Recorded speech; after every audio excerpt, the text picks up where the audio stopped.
This is Robert Martellacci, the MindShare Learning Report, Canada's Learning and Technology e-magazine. This podcast is brought to you by C21 Canada, Canadians for 21st Century Learning and Innovation.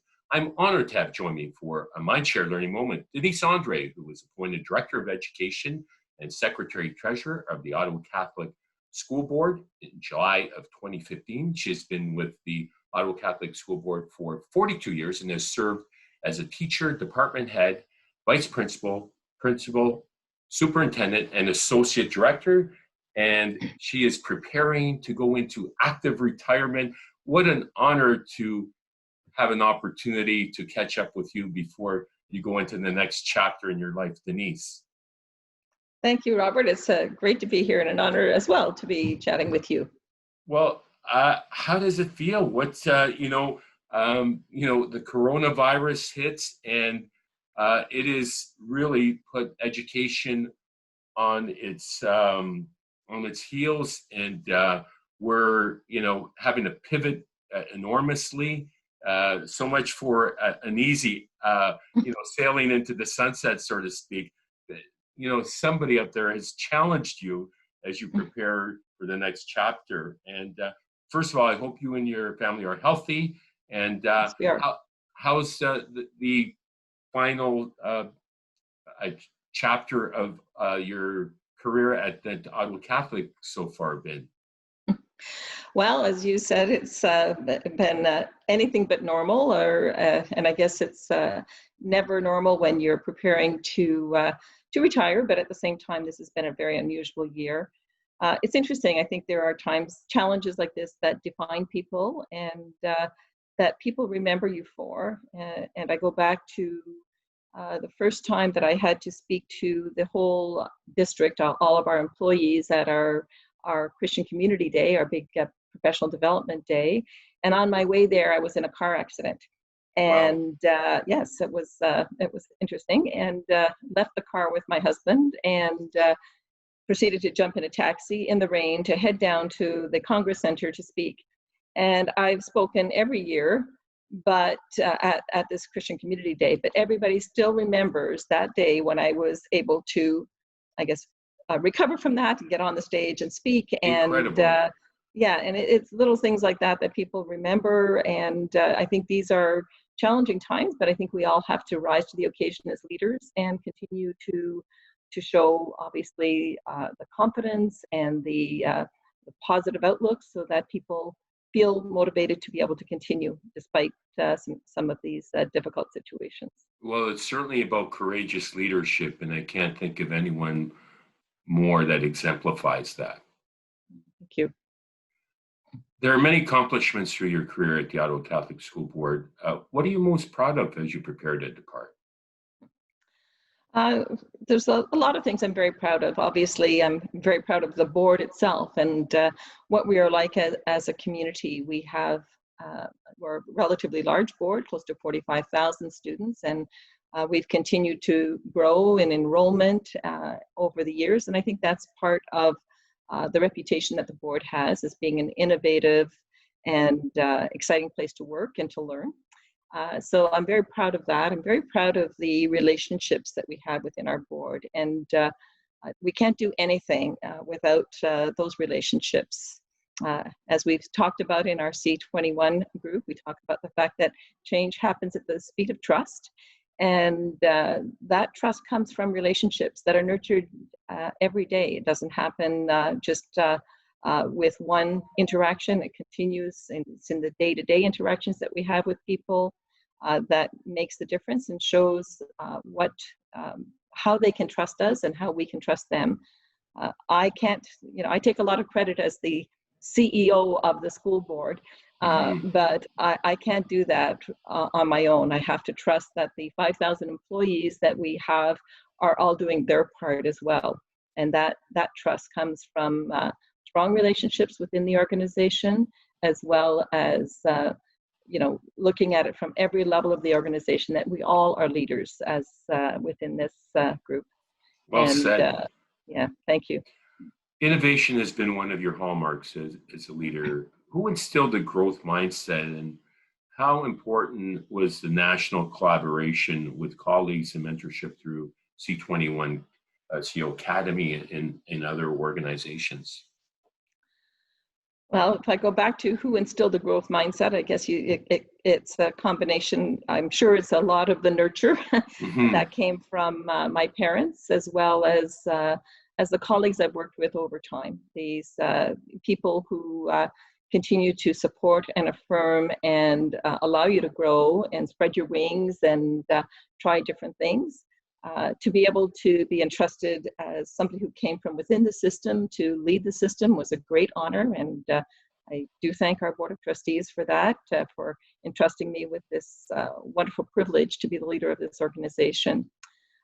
In terms of the connections to colleagues across the country and the province, that has been invaluable for me.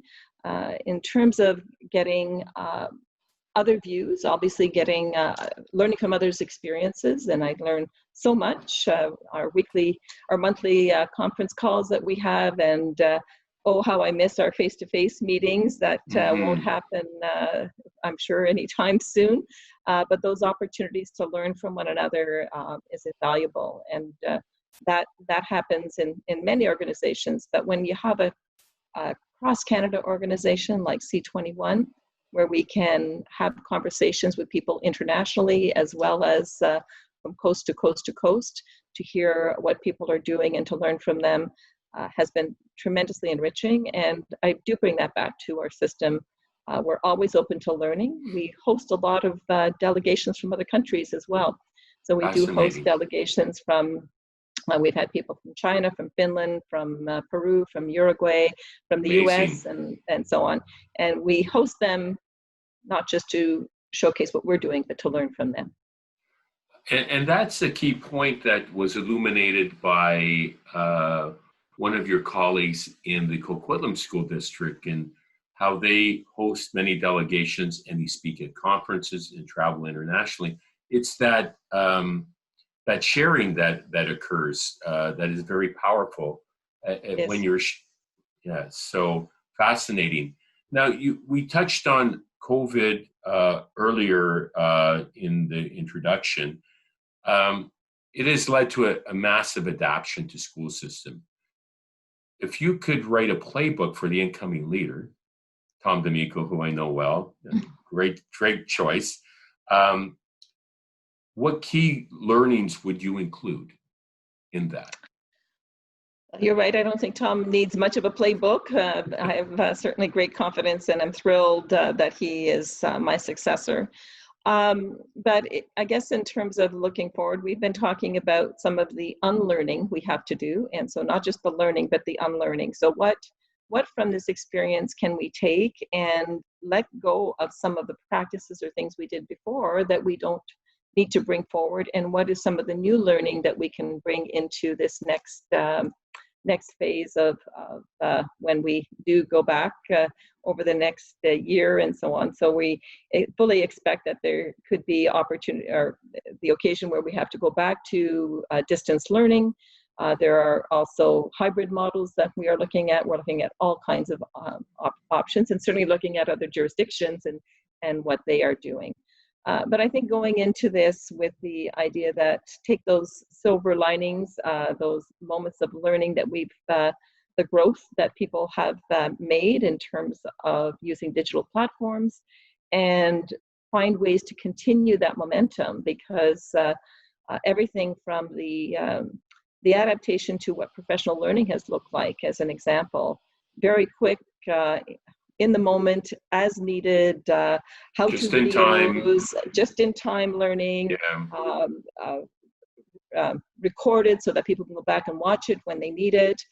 All of that has even shifted the way that we do business at the central office with our staff, our consultants, and a lot of our professional staff, our social workers, our psychologists, our addictions counselors. They're going on a platform and using that as well, which maybe they were a little shy or reluctant to before. So let's take that learning and continue that great work going forward, and not lose sight of the fact that this has really provided great opportunities. it makes me wonder how the role of the teacher has changed from the time you started. Isn't that incredible? It is. It is. I mean, it's definitely changed, and not just from the time I started, not just from 19 Right. whatever Whatever. 78 it was, Yeah. but just 10 years, and during the last 10 years in our board, the most widely used piece of technology in 2010 was still the overhead projector. And so where we've gone from there, I don't think there are any left at all in our schools anymore with that. And we just shifted in terms of building an infrastructure, a digital ecosystem that we needed to be ready to pivot and to be in this place right now where we were able to adapt relatively quickly in this COVID-19 situation.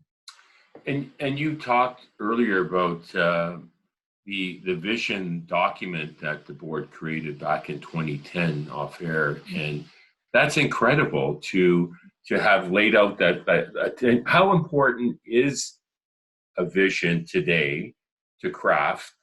Is a 10-year plan still relevant, or would you suggest a 5-year plan because of the way things are changing so rapidly? Yeah, well, it was called Vision 2020, but you're right. We accomplished pretty much everything in that plan within the first 3 to 4 years. So it really was a pretty rapid acceleration. I have to give credit again to our Board of Trustees because they supported that plan incredibly. You can't get there without the governance and the support and the budget allocation. And while we made some shifts in terms of priorities, we still needed that support at the governance level to move forward. Amazing. Yeah, we built that digital ecosystem. We installed those interactive whiteboards in every classroom and projectors. We obviously put Wi-Fi and had to double and triple those accessibility points over time. But we had that Wi-Fi in every school long before a lot of districts did. And then we shifted our libraries to Learning Commons. So we did all of those things in the first few years, which put us in a great position to move forward around deep learning, which was our next focus. And I recall one of your schools was honored with the national champion as the Schools of the Classroom of the Future Challenge winner a number of years ago. That's correct, yes. What was the name of that school again? St. Thomas More. That's right. St. Thomas More, yeah. Amazing. Yeah. So new pedagogies, it's a good segue to new pedagogy of deep learning, C21 Canada, Canadians for 21st Century Learning Innovation, as you are part of the CEO Academy. What inspired it? And I guess we talked a little bit about the 10-year plan. Was that all part of the process? And how did you scale it? Because scalability is an enormous challenge, and ubiquitous internet, as we have come to know, is still a challenge for some school districts, some families. Credit to Minister Lecce, who has approached the Prime Minister for more investment in enabling all school districts and families to have ubiquitous access. Right. I think of it like electricity. It should be a given, right? That should be there. I think our vision certainly talked about having a teaching and learning framework, but we hadn't landed on something that really spoke to us. So in 2013, I did attend a new Pedagogies for Deep Learning seminar, a week-long seminar where I was immersed in deep learning and looking at the 6 C's and the global competencies and all of that. And there were representation again from around the world, from Finland, from Uruguay, from the US, and China. So it was an eye-opener for me. And I did come back then, I was there with a colleague, but I did come back to our executive team and I said, I think we found something. So that's long before I knew about C21, Robert. Yeah, no worries. There was always a good match. So when we came back, we said, okay, let's look at this. Let's see what we can do. We started small. We started with 7 schools and really broke it open with a lot of support, doubled that the following year. And then in 2015, we decided to scale to system. And so that's been our work over the last 5 years. So we're moving forward and continuing to deepen the learning across the system. And I think I was invited into the C21 group in 2016. Thereabouts. So Yeah. I saw a good connection, and again, I saw the opportunity for networking with colleagues. So it's been a good fit. Awesome. What will learning look like in the Ottawa Catholic School Board in 2025? 5 years out, you're quite visionary in the from 2010 yes. to 2020, and was that purely coincidental that the plan ended on the eve of your retirement? Well, actually, I think we've reiterated the plan in lots of different ways, and it continues. So I think it was perhaps the 2020 vision idea that we were looking at, and as we said, it's evolving all the time. And I have to say that the last 2 years we've been implementing our new strategic plan, which fits in very well to be community, be well, be innovative. And so again, it all fits into where we're going forward. What is learning, what is going to look like in 2025? I believe that we have to continue to focus, and I believe our board will continue to focus on opportunities to take those walls down in the learning environments and continue to make those strong learning partnerships. That is critical to that, to continue to look at how we leverage digital in a very humane way, in a way that teaches our students that digital citizenship is critical, along with this access, and access to technology is very important. And then looking at the issue of equity and the issue of well-being continuing to be at the forefront of the work we do. So in looking at equity, our work really, we have a lot of work to do in terms of ensuring that all of our students have the opportunity to learn, and how can we do that within that deep learning environment, and making sure that we are mindful of that throughout. So I have a vision that by 2025 we will have made great inroads in that regard, and that our students feel that they all have the same opportunities, our staff feel the same way, and that there are no barriers to learning, that this is we have a place that is totally inclusive and fully equitable for all of our students. That's fascinating. Brilliant. What advice do you offer aspiring leaders in your system and beyond? Well, I always say be true to yourself. Don't try to be somebody that you're not. You bring yourself to the role, and who you are as a person is going to very much define who you are as a leader. Be open to learning, and always open to learning is important, and continue to grow as you keep that open mind. And the other thing I always say to all of my leaders is lead from the heart. And so while the work is very much, looking at, there's the management piece, there's a leadership piece, but how do we engage the hearts of the people we lead so that they truly do want to be part of the solution, part of the work, part of the change? Sounds like there's a book in the making in your active retirement, as I call it. What's a great segue to what's in store for you in your next chapter?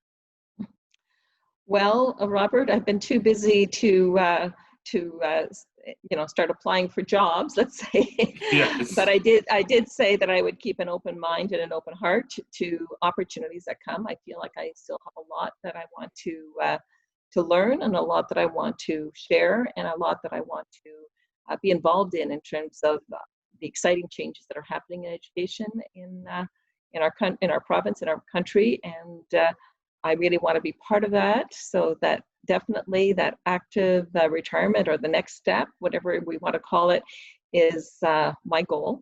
And I have indeed been very privileged again to have a wonderful career it's an emotional time to let that go, but I really am living with great anticipation for what can come in the future. Well, fascinating and inspiring. It's been Thank an you. honor to have you part of the C21 CEO Academy. Thank you. Your leadership style has resonated, greatly and impacted not only your board, but well beyond that. And thank you so much for the impact you've made on students and educators in your district, in Ontario, and across Canada and beyond. Thank you, Robert. And if I may, I would like to thank you and my colleagues, my C21 colleagues, and thank them for their friendship, their camaraderie, their leadership, their knowledge and wisdom that they shared with me. I really have benefited from it, and I truly, really appreciate everything that you've done to bring us all together. So thank you. Our pleasure and honor.